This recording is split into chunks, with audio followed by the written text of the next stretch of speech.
Good morning to one and all. Welcome to JCE Connect. This is Professor Vinayak Nanoji from Jain College of Engineering, Belgavi. So we are into mechanical measurements and metrology lab, and today's experiment is to find out the caudal tooth thickness of a given spur gear. So the aim of the experiment is to measure the caudal tooth thickness of a given spur gear. So this is the spur gear. So we are supposed to find out the thickness of the tooth. So this is the spur gear and we are supposed to find out the thickness of the tooth here, that is called the caudal tooth thickness. So for this, what are the apparatuses required? So first one is the gear tooth vernier caliper. You can see this is called as the gear tooth vernier caliper. Then we require a vernier caliper. The range of this vernier caliper is 0 to 200 mm.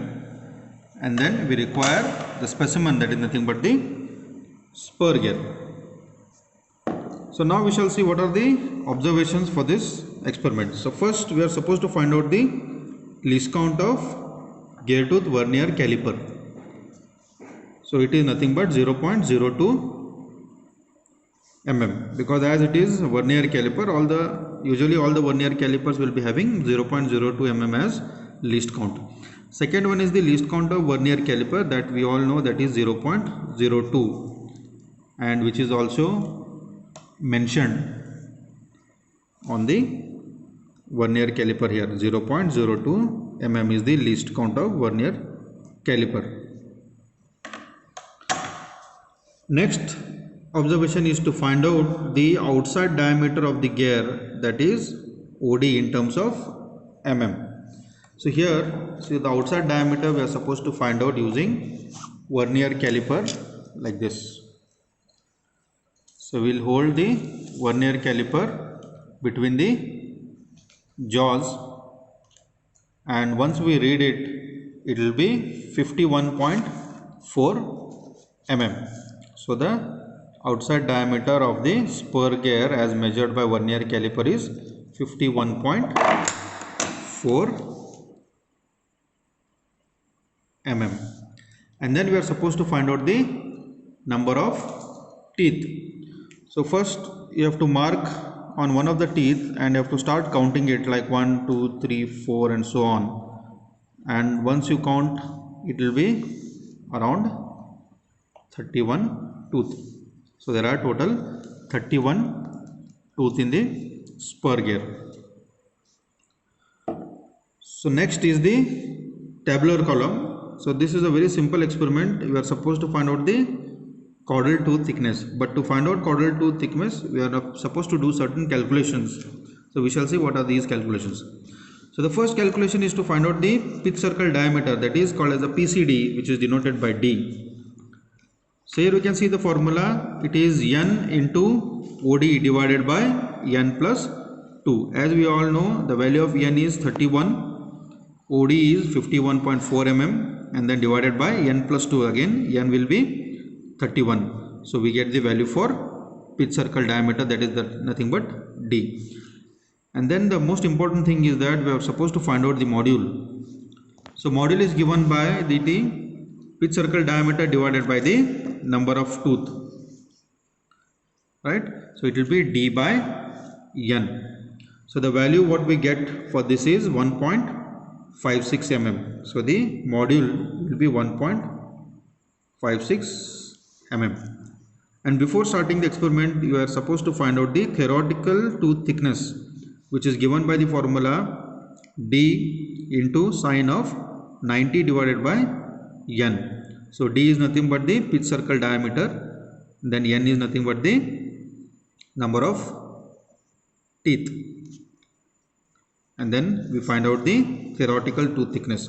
So once we get the theoretical tooth thickness, that has to be compared with practical tooth thickness, which we are going to measure using this instrument, which is called as gear tooth vernier caliper. So now how to use this gear tooth vernier caliper? As you can see here, there are two scales. One is called as the horizontal scale here, which also contains a vernier scale, and then we have a vertical scale, which is again we can have a vernier scale again. And then this is called as the blade. You can see here.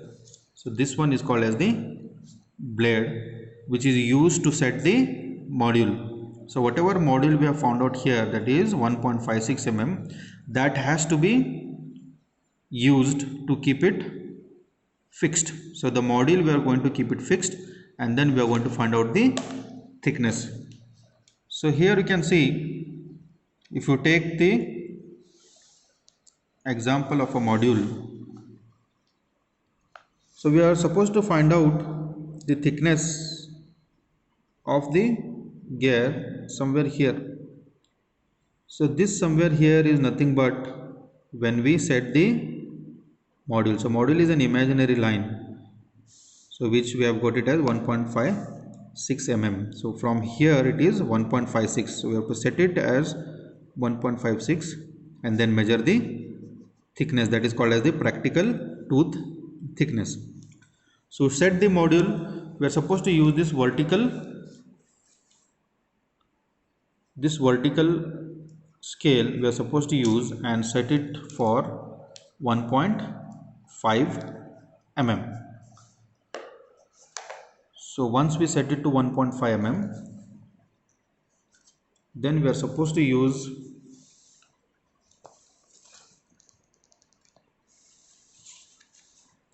the vernier caliper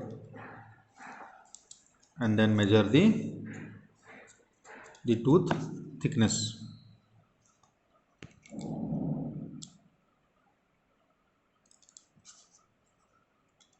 So once we see here,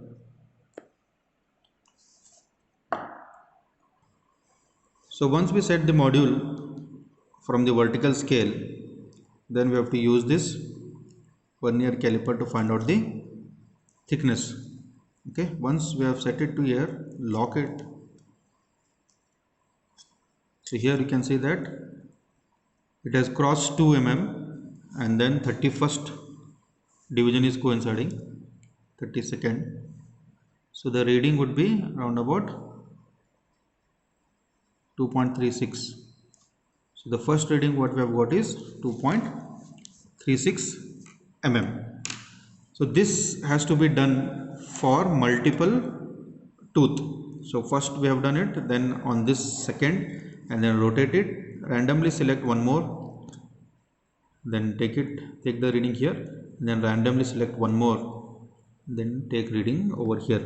So this has to be done for at least 5 readings. So for randomly selected 5 tooth, you are supposed to find out the thickness and then take the average of it. So once we take the readings, so we are supposed to write the readings here, 2.36 and so on, for at least 5 readings. So once we have done with 5 readings, then here in the calculation you can see that practical tooth thickness TP is given by TP1 plus TP2 plus TP3 plus TP4 plus TP5 divided by 5 will give the average caudal tooth thickness. So that will be our final caudal tooth thickness, which has to be compared with the theoretical tooth thickness which we have measured or calculated using the formula D into sine of 90 divided by n.